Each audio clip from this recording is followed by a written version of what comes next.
Bonjour, je suis Frédéric Diffenthal, vous êtes sur Cinéma avec 2M parce que on aime le cinéma.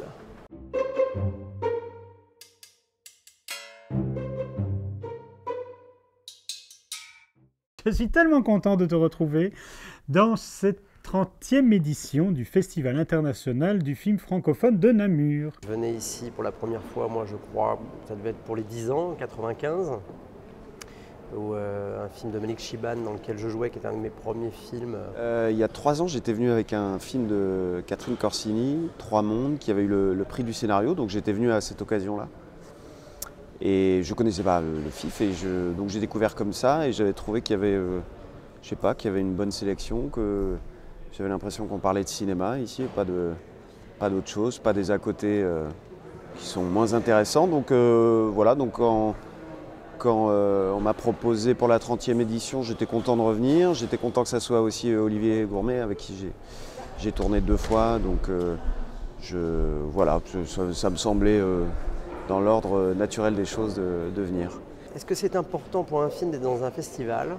Est-ce que c'est important ou pas, je ne saurais pas vous dire. Moi, j'en ai jamais fait. Je pense que dans l'absolu, oui, c'est chouette parce que, comme je disais, le court-métrage, c'est pas forcément le format le plus diffusé dans ce qui est créé dans le cinéma. Donc, dans l'absolu, oui, évidemment.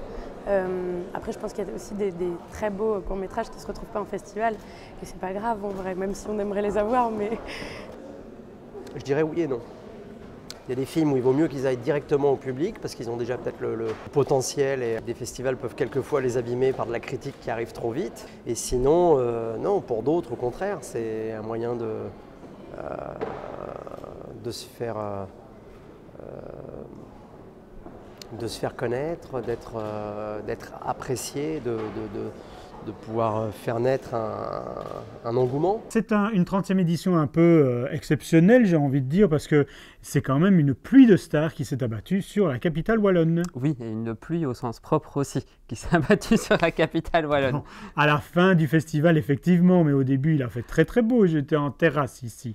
Bah oui, tu ne vas pas voir de film, donc fatalement tu es en terrasse. Lumna me propose de me lécher l'oreille. Mais au moins je me regarderai pas. Je préfère te lécher l'oreille Ouais. et j'ai pas à subir ce que je dois, voilà, c'est-à-dire me Tu n'aimes confronter pas à te moi-même. regarder, c'est Non, vrai? j'ai horreur Pourquoi? de ça. Tu es très belle. J'ai comme ça, j'ai mes névroses. C'est vrai? Bah ouais, t'as les tiennes sur moi aussi, non? Non. Ah bon? T'en as aucune? Non, C'est vrai que t'as l'air sain comme garçon. c'est vrai? Oui, je vais te lécher l'oreille comme ça, c'est fait. Voilà, c'est dégueulasse, c'est fait. C'est beau Namur, hein? C'est très beau Namur, c'est bucolique. On a pu voir Marc-André Grondin, Raphaël Personnaz. Oui, Laura Smet également, et Olivier Gourmet. Ça, c'est pour les membres du jury de la sélection officielle. Est-ce que tes comparses étaient sympathiques? Hyper sympathique. Vraiment, on a un beau groupe, on a eu beaucoup de plaisir, on a bien rigolé, bien bu, bien mangé. Et puis parce que c'est toujours agréable d'être dans un festival, quoi. Enfin, je sais pas, c'est de rencontrer des amis, d'autres réalisateurs, d'autres acteurs, des gens qu'on connaît, des gens qu'on connaît pas, boire des coups, bien manger, et puis voir des films, quoi. Ouais, c'est du plaisir en fait. C'est ça la définition du FIF? C'est la définition, je sais pas si c'est la définition du FIF, mais c'est la définition du bien vivre en Belgique. Le FIF, Oui. ce qui peut faire rire les Québécois. Pourquoi? Ah, tu sais pas ce qu'est un FIF en québécois? Non. Bah, penche-toi dans une douche dans une prison et tu sauras. C'est un honneur et une grosse responsabilité d'être jury dans un festival francophone. C'est pas la première fois que je le suis et à chaque fois c'est un grand plaisir. C'est un moyen de se nourrir, de découvrir des réalisateurs, des acteurs, des belles rencontres comme on a fait à travers le jury. Et puis là, je repars contente avec un petit bagage de plein de belles choses et plein d'émotions. Il y a des films qui m'ont un peu déplu, mais il y a quelques films qui sont surtout là pour plaire au public, je pense.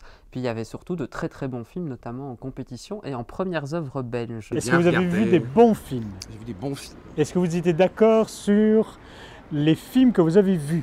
Pas tous. On est 7 personnalités différentes avec des caractères et des sensibilités différentes, donc inévitablement il y a des divergences, oui, heureusement, ça permet de débattre et d'ouvrir. Moi, c'est des films que j'aurais peut-être pas forcément vus au cinéma, ou On découvre des choses qui sont totalement différentes, par exemple, de ce que je peux avoir l'habitude d'aller voir. Et voilà, pour ça, c'est magique, vraiment. Hein. Est-ce qu'il y a eu des bagarres? Des bagarres, non. De pelochons, Des peut-être? batailles, non.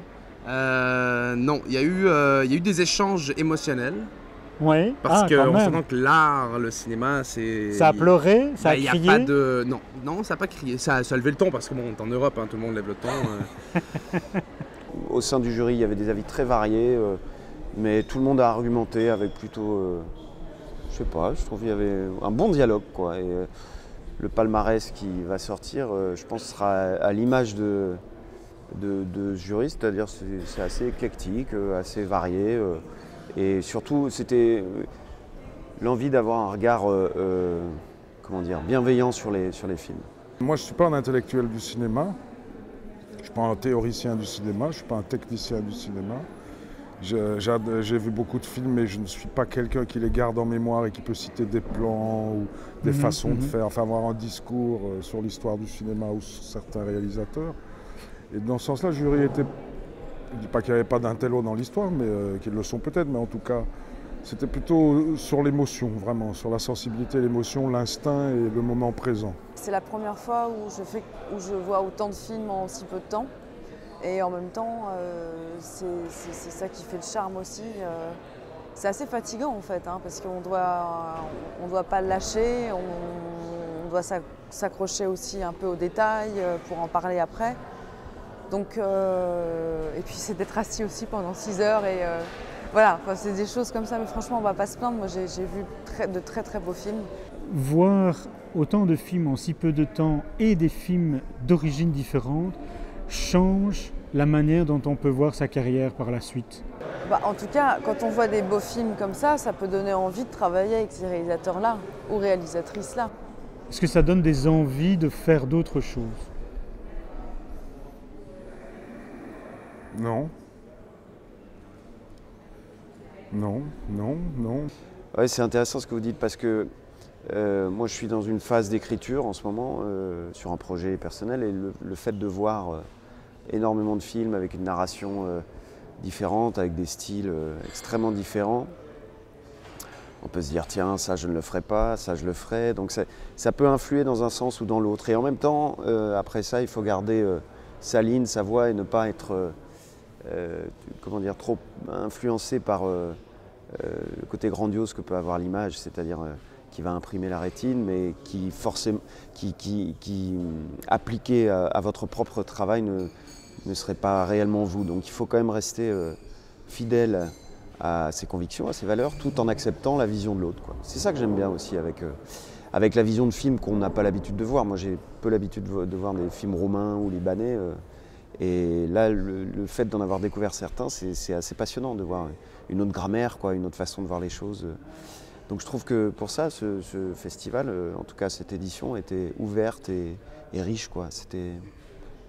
J'en sors content, c'est plein d'inspiration. Il y a quelques années d'ici, j'étais à Montréal et je me dis tiens, il y a un petit film là que je vais aller voir. Tu sais déjà de quoi je veux te parler. Donc j'étais voir Crazy. Et qu'est-ce qui s'est passé avec tes cheveux? Ça fait 10 ans en plus. Tu sais que j'ai pris genre 20 kilos aussi. Hein. Oui, ça c'était ma deuxième question. Mais ça, je n'en sais pas. Un jour, alors pour tout avouer, un jour j'ai fait une vidéo avec Édouard Furlong. Tu vois Édouard Furlong, qui ressemblait à un dieu vivant lorsqu'il avait 20 ans, qui ne ressemble plus à rien à ses 30 ans. Et donc je lui ai dit, avec mon très bon anglais, What happened with your physique? Et donc, après, je veux dire, franchement, s'il ressemble à rien... Ah, j'ai pas dit ça pour toi, hein. Non, mais s'il ressemble à rien, c'est un peu le rêve d'un acteur. De pouvoir être tout le monde, en fait. Et parce qu'après, bon, t'as des acteurs qui sont des personnalités publiques.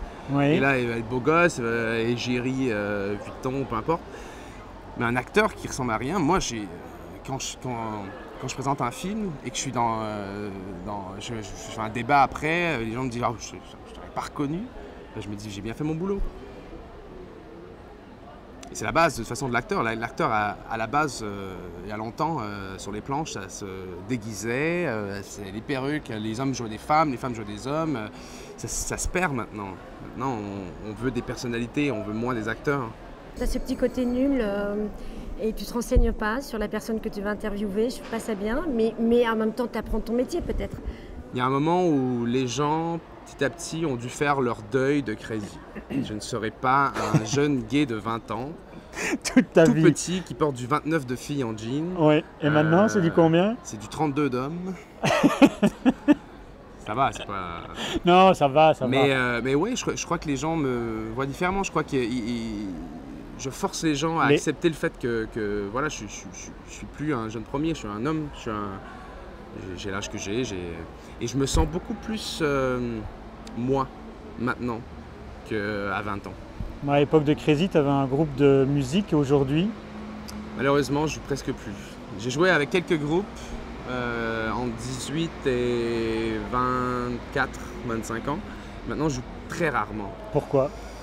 Parce que je bosse, parce que les gens avec qui je jouais, soit qu'ils jouent plus trop parce qu'ils ont du boulot, une famille et tout ça, ou sinon c'est parce qu'ils sont devenus professionnels, ils jouent avec plein de gens.